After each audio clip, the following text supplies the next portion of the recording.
Building construction, সড়ক উন্নয়ন, কলকারখানা নির্মাণের অপরিহার্য উপাদান বালু। নদী থেকে যদি বালু উত্তোলন করা না হলে থমকে যেতে হবে সরকারি বেসরকারি উন্নয়ন কর্মকাণ্ড। এছাড়া নাব্যতা হারিয়ে হারাবে নদীর স্বকীয়তা। উত্তর চট্টগ্রাম, ফেনী ও নোয়াখালী সহ বিভিন্ন অঞ্চলের এই বালুর চাহিদা মেটানোর অন্যতম ভরসা ফেনী নদীর বালু। কিন্তু এই বালু উত্তোলনে রয়েছে অব্যবস্থাপনা। এই সুযোগ নিচ্ছেন অবৈধ বালু ব্যবসায়ীরা। বিস্তারিত প্রতিনিধি নাসির উদ্দিনের পাঠানো তথ্য ও চিত্রে ডেস্ক রিপোর্ট। ফেনী নদীর চট্টগ্রাম অংশে ধুমঘাট, শুভপুর, জালিয়াঘাট ও আলীনগর ঘাটে কয়েক হাজার শ্রমিক বালু উত্তোলনের কাজ করেন। এছাড়াও কয়েকশো লোক এখানে বালু ব্যবসার সাথে জড়িত। সব মিলিয়ে বালু বিকিকিনিকে ঘিরে কয়েক হাজার মানুষের জীবন জীবিকা। বালু সংশ্লিষ্টরা জানান, ফেনী নদীর মিরসরাইয়ের শুভপুর ব্রিজের পূর্ব এবং পশ্চিম পাশের অংশে জেলা প্রশাসন থেকে বালু উত্তোলনের জন্য ইজারা দেয়া হয়েছে।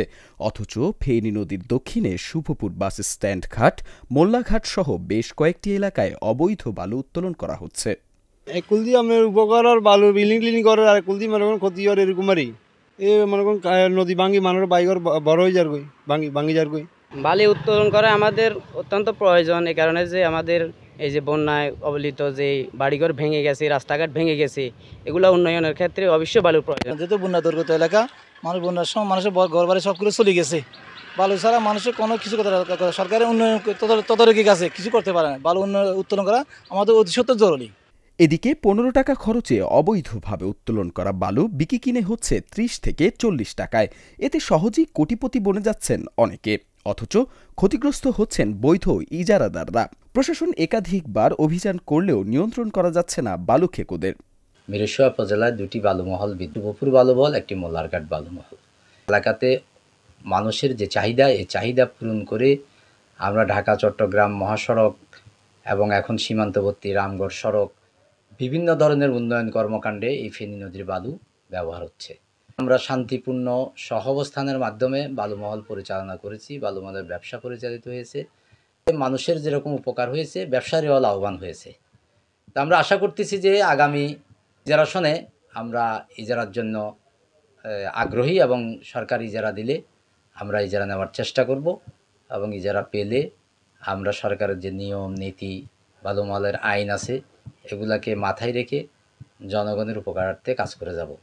মিরসরাই উপজেলা নির্বাহী অফিস জানিয়েছে, ইজারাকৃত বালু মহলের নির্দিষ্ট সীমারেখার বাহিরে কোনোভাবে বালু উত্তোলনের সুযোগ নেই। এ ধরনের কাজে জড়িতদের বিরুদ্ধে আইনগত ব্যবস্থা নেওয়া হবে। জেলা প্রশাসক চট্টগ্রাম কর্তৃক ফেনী নদীর মিরসরাই অংশে শুভপুর এবং মোল্লাঘাট এই দুটো বালু মহল ইজারা দেওয়া হয় এবং উন্নয়ন কর্মকাণ্ড থেকে শুরু করে প্রত্যেকটা কাজে এই বালু মহলের চাহিদা উত্তর চট্টগ্রামে ব্যাপক রয়েছে।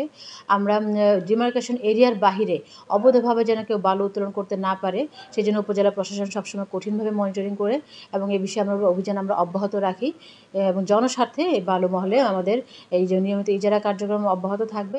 বালু মহল ইজারা না হলে সরকার হারাবে রাজস্ব, কয়েক হাজার মানুষ হারাবে কর্মসংস্থান। অবৈধভাবে বালু উত্তোলন শুরু হওয়ার বিষয়টাও উড়িয়ে দেয়া যায় না।